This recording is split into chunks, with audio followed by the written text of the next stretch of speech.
In the book we provide a framework to think about how to defend leadership brands. In companies, they try to deal with how to defend their leadership brands by things like war games. They role play where part of the participants in the exercise play the role of the leading brand, and other sets of people play the role of the attacker or the challenger. And these exercises are very exciting, but at the end of the day it's not always clear how much they contribute in developing a good defense strategy. So we felt that we should develop a framework that can help companies to think about this very important issue of how to make sure that we sustain leadership with our existing products. So the framework that we have developed really has to do with thinking about what the competition, what the challenger will do. We have to first identify the action space of the challenger. Given what we know about the challenger, what are the 3 or the 4 most likely actions that they might generate to challenge us? Once we have identified those actions, we then have to think about something that we call the zero-based gap.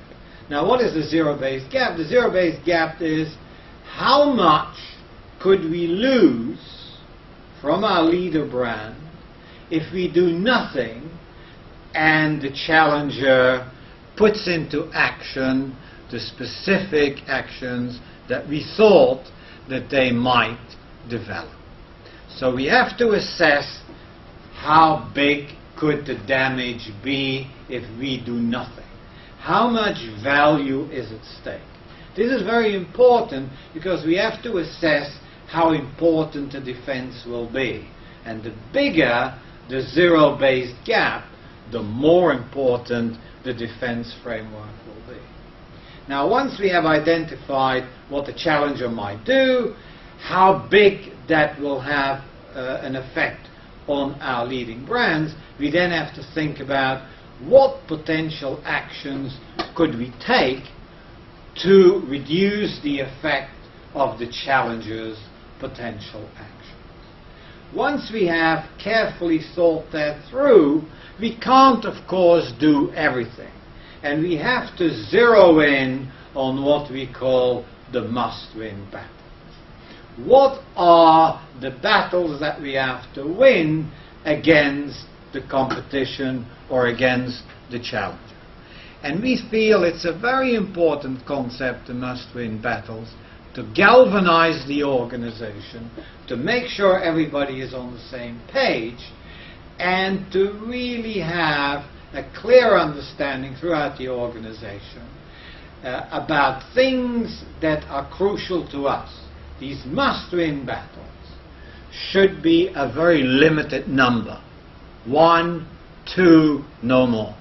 They should be specific, such that they are clear, simple, and easy to communicate to the whole organization. They should be linked to the challenge from the competitor, and they should be stretching but achievable. They really are a way to galvanize the troops to all be on the same page when we defend our leadership brands.